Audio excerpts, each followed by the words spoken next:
एक आदमी अगर जहाज बनाता है ना, जहाज, लोग समझते हैं कि यार ये बहुत बड़ा काम है। अल्लाह और उसके रसूल के हाथ जहाज बनाने वाले की इतनी अहमियत नहीं है जितनी अल्लाह का कलाम और कुरान बैठकर पढ़ने और पढ़ाने वाले की अहमियत है। एक आदमी डैम बनाता है, डैम, उसका नक्शा डिजाइन करता है, बिल्डिंग बनाता है, प्लाजा बनाता है, चीजें तैयार करता है। अल्लाह के हां उसकी इतनी अहमियत नहीं है जितनी नूरानी कायदा पढ़ने और पढ़ाने वाले की अहमियत है।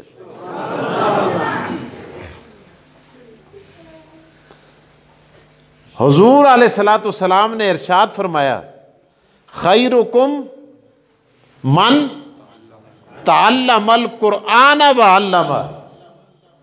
आप में बेहतर शख्स वो है जो कुरान सीखे और सिखाए, बस।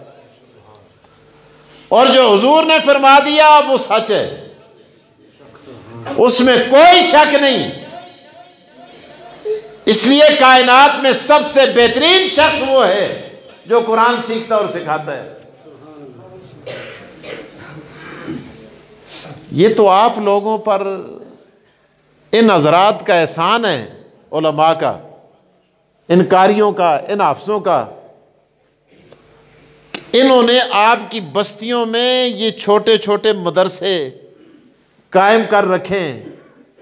कदे ए मदरसे नौवन, ए मदरसे नौवन अस्ते करतूतां दी वजह तो अल्लाह दी तरफों ए जे अजाब आवन कि असी बचना हकां, लेकिन असी करतूत भी करदे हां, अजाब दे मुस्तहिक भी होने हां।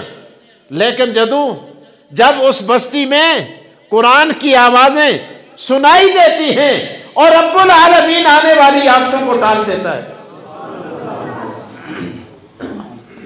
इससे भी तुसों को दलील दे छोड़ना। हदीस में आता है ना, 3 आवाजें ऐसी हैं जो अल्लाह को इतनी पसंद हैं कि जिनकी वजह से अल्लाह पाक आने वाली आफतों को टाल देता है। पहली आवाज, जब आपका मुजाहिद मैदान जिहाद में जाकर काफिरों के सामने तकबीर का नारा लगाता है, ये नारा अल्लाह को इतना पसंद आता है, परवरदिगार आसमान से भेजे जाने वाले अजाबों को इस नारे और आवाज की वजह से टाल देता है। दूसरी आवाज, जब आपका हाजी कमीज निकाल के, शेरवानी उतार के, वास्कट उतार के, कोट उतार के, कम्बल लाड़ के, साड़ी लाड़ के, कड़ी लाड़ के, सारा कुछ उतार कर एक चादर नीचे बांधता है, एक चादर ऊपर लेता है और फिर वो काबतुल्लाह की तरफ जाता है। वहां जाके आवाज देता है, लब्बैक अल्लाहुम्मा लब्बैक, लब्बैक ला शरीक लक लब्बैक, इन्नल हम्द वन नेमता लक वल मुल्क ला शरीक लक। अल्लाह पाक फरमाते हैं, ओ आने वाले हाजी, ओ उम्रा करने वाले, ओ मेरे घर की ज़ियारत को आने वाले, तेरी ये आवाज मुझे इतनी पसंद आती है, मैं आने वाली आफतों को टाल देता हूं। तुसी आसो मौली साहब मजदूरा दी गल्लां करते हैं। जिहाद करना वास्ते कौन कश्मीरा को जुले, कौन अफगानिस्तान को जुले, कौन बॉर्डर ते जुले, कौन कलाशन कोफा खरीदे, कौन बम खरीदे, कौन फलां करे।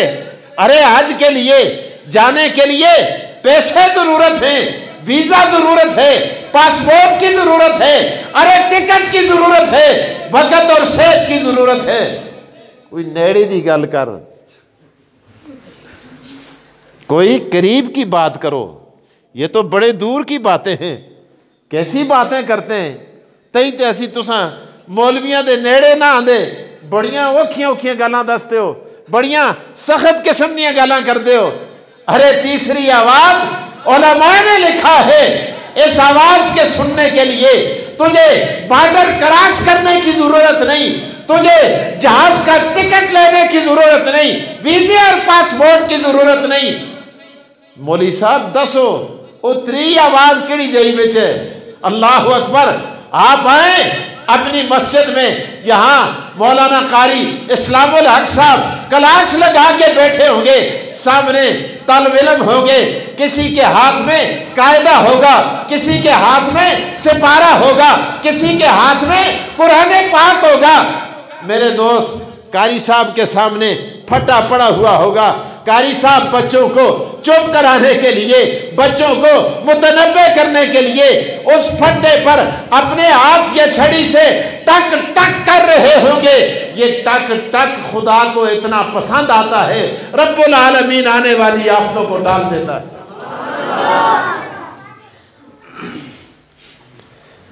अल्लाह अकबर। ये आवाज सुखली है कि औखी है? बोल देना, सुखली है या औखी है? अरे बड़ी आसान है, बड़ी साल है, कोई मुश्किल नहीं। आप अपने घर के पास मस्जिद में जाकर इस आवाज को सुन सकते हैं। एक और गल, जिस क्लासा बे जनक कुरान पढ़ते होन, कारी साहब पढ़ाते होन, फटा लकड़ी दा सामने रखे दो है, उसते हथा नाल या सोटी नाल टक टक करन, खुदा को ये टक टक इतना पसंद आवे कि खुदा आना वाले अजाबों को वापस करके ने। हाँ, अगे सुभान अल्लाह। अगली गल सुनियो, अगली गल सुनियो, कदे खुदा को सोटी नाल या हथा नाल ये टक टक इतना चंगा लगदे ते जेड़े बच्चे मुंह तो कुरान पढ़दे हो सुन। और दसो वो कुरान खुदा को कितना चंगा लगता उसी। तो फिर जेड़े इन्हां मदरसिया को चलाना वास्ते तावन करते हो सुन, कारी साहब को तनख्वाह देंदे हो सुन, कारी रखे हुए होते हैं, मदरसे चलाते हैं, एहतमाम करते हैं, जलसे करते हैं, मेरे दोस्तों मदारस को चलाते हैं। बताओ और परवरदिगार को उन लोगों से कितना प्यार होगा, अल्लाह को उनसे कितनी मोहब्बत होगी। एक और गल बड़ी जबरदस्त, अल्लाह अकबर। ए मुअज्जिन जदों अजान आखता है ना, मुअज्जिन जब अजान देता है ना, इतने कौन है मुअज्जिन? माशाअल्लाह जी साहब पढ़ दें, देखो तो ये चेहरे ते नूर है। अल्लाह अकबर। सारे आहते करो बांग। अच्छा, इसका बड़ा स्वाब है। मुअज्जिन जब अजान देता है ना, मैंने किताबों में पढ़ा है, तफसीरों में, जब वो अजान देता है, इसकी अजान की आवाज बाहर जाती है। अल्लाह अकबर। हदीस के अल्फाज बड़े अजीब हैं। ये पत्थरों से टकराती है, खुश्क घास से टकराती है। यशहदुहु लहू कुल्लु रत्बिन व याबिसिन। कल क़यामत के दिन इस मुअज्जिन के लिए खुश्क व तर, जानदार और बेजान, सारे इस मुअज्जिन के हक में गवाह बन के खड़े हो जाएंगे। और रब कहते हैं मैं इनकी गवाही को सुनकर मुअज्जिन के लिए जन्नत के दरवाजे खोल दूंगा।